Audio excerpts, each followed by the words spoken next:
Welcome to the Astana Times YouTube channel. I'm Aida Haidar, and today we will discuss Citi strategy in Kazakhstan and Central Asia. And to navigate this topic, I have a dear guest in our studio, David Livingstone, Chief Client Officer globally for Citi. Welcome to our studio. Thank you for having me. Let's start with the strategy. Can you provide us with an overview and maybe how it has evolved over the last few years? So Citi's been operating directly from Kazakhstan for 31 years. We opened here in 1994. And our strategy has been consistent all through that time. We are the most global of banks. We operate in over 160 countries worldwide. So the first thing that we do for Kazakhstan is bring the power of that network to be available to entities, to the government, to government-rated companies and private sector companies here in Kazakhstan. The second thing is that as a result of that, we are an intermediary on capital, and so raising financing for the very significant capital needs here in Kazakhstan. And I suppose to your second part of your question, we continue to see growth as the economic prospects, the GDP growth for the country, but also the ambition of current government policy continues to expand. We see more opportunities there for financing. And the third element, which is, again, is very consistent with our global strategy, is we serve the needs of multinational corporates operating here in Kazakhstan and then generally in Central Asia from Kazakhstan as their regional base. And we have about 800 of those that we support here in the country. It's because you have such a credibility among the multinational companies? Yes, and often we'll have relationships with them, not only in their home country, but in many countries around the world, including in Kazakhstan. Mm-hmm. As an international financial institution, how does Citi navigate the regulatory and business environment in our country? And like you said, it has changed, and it's evolving with the government policies, the ambitions of Kazakhstan that it sets for itself. Well, let me give you an example. I mean, the policy is rightly expansive. It's about how can the economy both grow but also diversify from some of its traditional strengths, particularly in energy and minerals. And one of the areas that the government has been very focused on for a number of years, it's not brand new, has been the digitization of the economy. You see it in financial services, you see it across the board in how citizens here interact with the government and so on. And since 2022, we've been working closely with the government. Indeed, we signed a memorandum of understanding in particular areas of digitization that we would work with the government on. That's only getting more important now as digitization moves to digital assets, and what's the role of those in continuing to foster innovation in financial services, but also bringing in new elements such as digital assets as an asset class of themselves, but also what other factors need to be managed and controlled from a regulatory point of view. So that's just one example of how the continued ambition of the economy, but also how the policy settings continue to change and adapt to keep up with that. But in overall, Kazakhstan and our President Tokayev has been, reiterating the fact that we are doing a lot for reforms. Do you feel the positive impact on the operation of Citi in Kazakhstan, in Central Asia? Yes, we do, and we also feel it through our clients and through the business activities that they pursue, and they continue to need financing. We were talking earlier today at the Foreign Investors Council meeting about, for example, infrastructure, particularly railways and roads, and how they are a critical facilitator of economic growth. How are they getting financed, and how is both the domestic banking system, but particularly also international capital being brought to finance them? And so we see the policy reform being translated into more opportunities for our clients and therefore more opportunities for Citi. Maybe we can talk about challenges. Can you share with us challenges that Citi faced in Kazakhstan and how it's working, cooperating with the government to overcome them? I think the agenda is very significant, and the president and the government are working across a very broad spectrum. So not everything moves at the same pace. There can be ambition, but some things take a lot of detail. Taxation reform, for example, is very detailed work. But I think generally, I think we find both the accommodating environment and the ambition tends to get through the challenges. There may be some areas where there is necessary pause for consideration of policy and regulatory settings, but generally, I think we find that the overall that they tend to be solved. I think one other element that we do need to manage, of course, in Kazakhstan is that not everyone knows the Kazakhstan story well in terms of international investors, and therefore it's a constant. It's not unique to Kazakhstan, but it's a constant need to be reminding both institutional and strategic investors of the economic story and the opportunity here. Last year, we hosted a very significant delegation from the government of Kazakhstan in our offices in New York, and had many dozens of investors and strategic capital owners coming to that, specifically with that reason, to make sure that they were up to date with the economic story of Kazakhstan.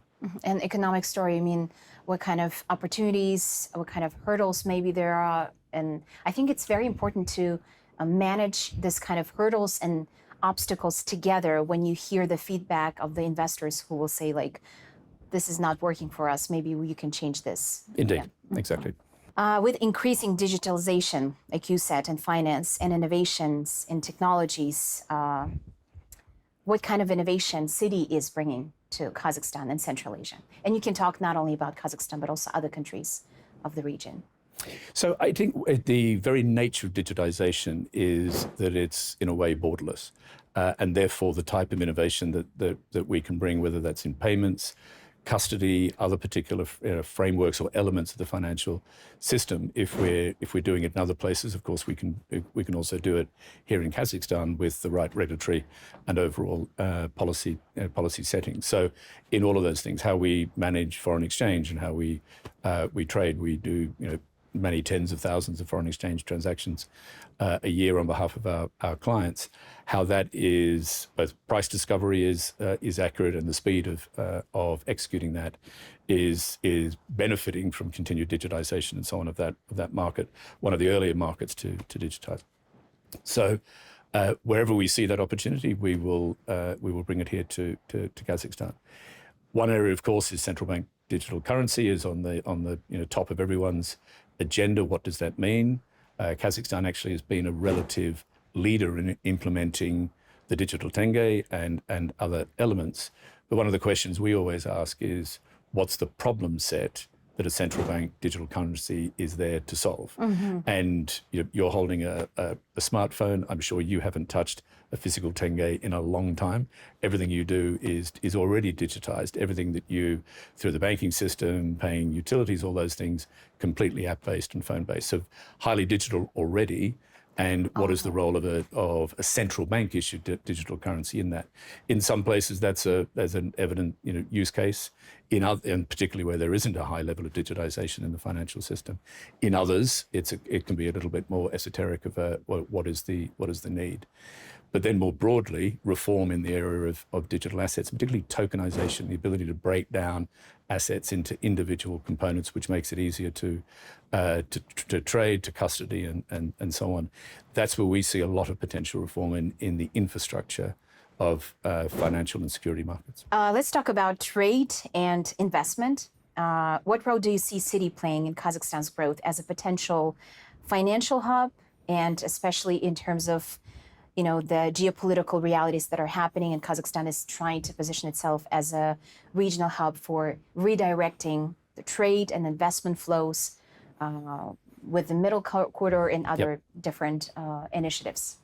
So the combination of Kazakhstan's physical location, as well as the capability that the Republic has, as well as having significant sources of energy, give it that special position in terms of the middle corridor and the developments that may happen as a result of that, from the classic from China to Europe. So and also the north-south corridor, which is we mustn't forget that India sits just beneath.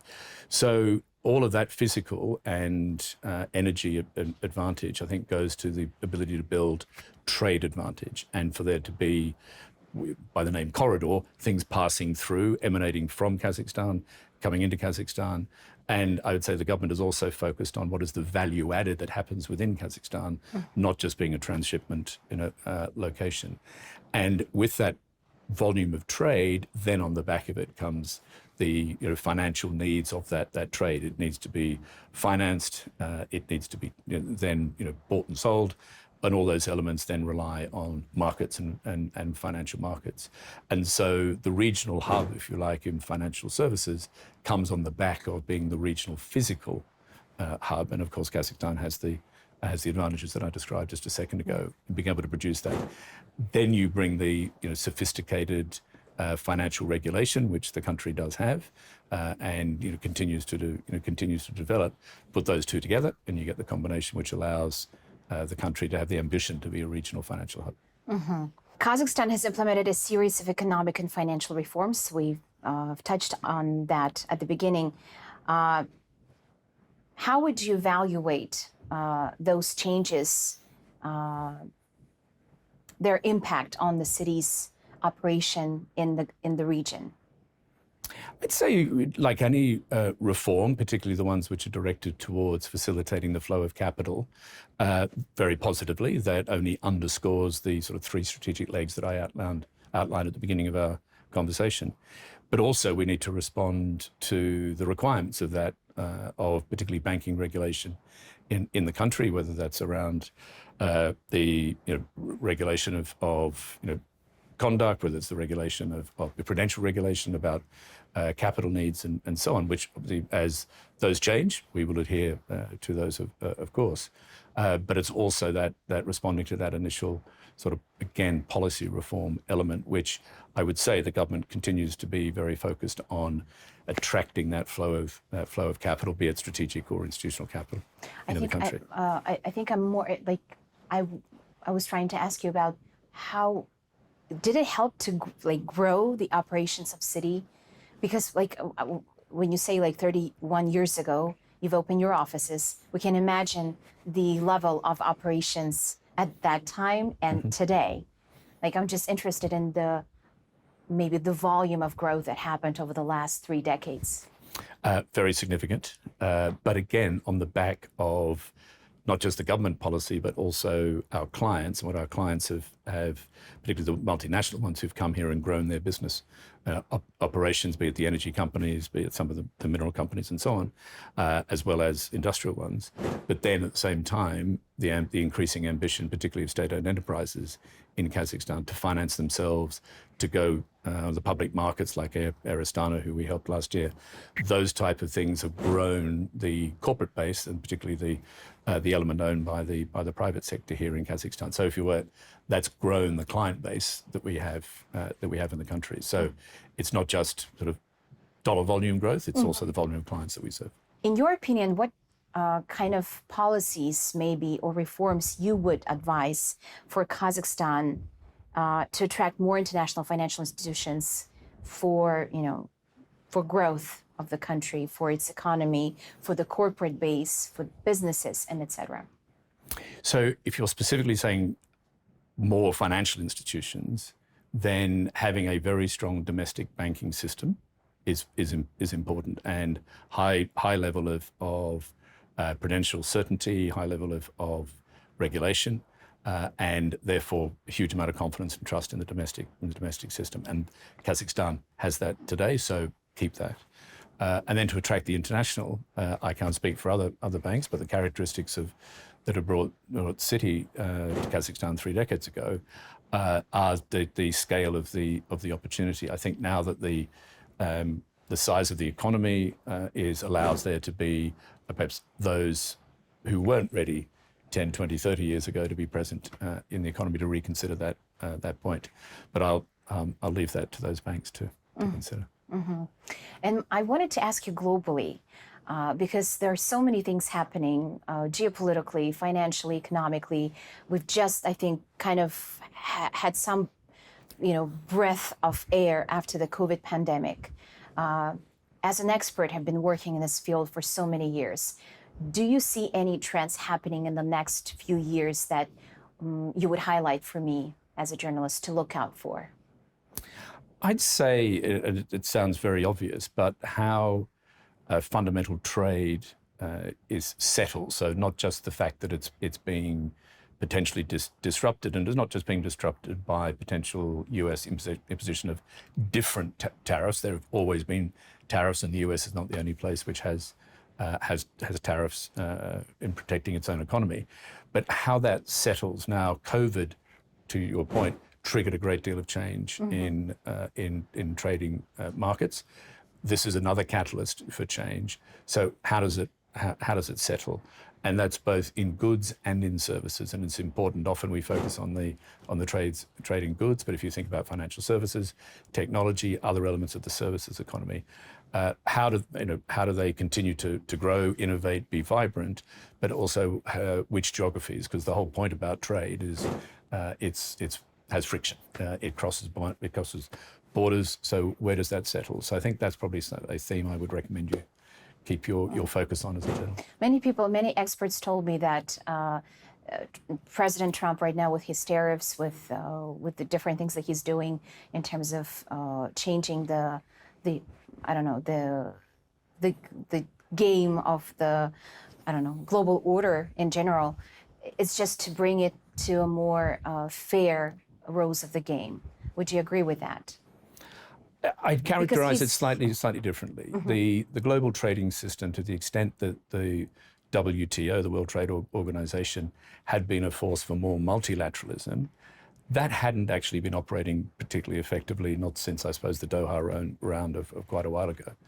So the question that I suppose President Trump and his administration is trying to answer, but every government is trying to answer, is what are the terms on which I will give non-domestic companies access to my economy, and what are the financial terms, what are the tariff terms, and what are the non-financial elements which might also come into that equation. Every government asks themselves that question all the time. So I think the US, being the largest economy in the world and the one where many global companies and therefore countries have participated in, when the US asks the question, it's a very big question, and therefore I think that's why we're in the situation that we currently are.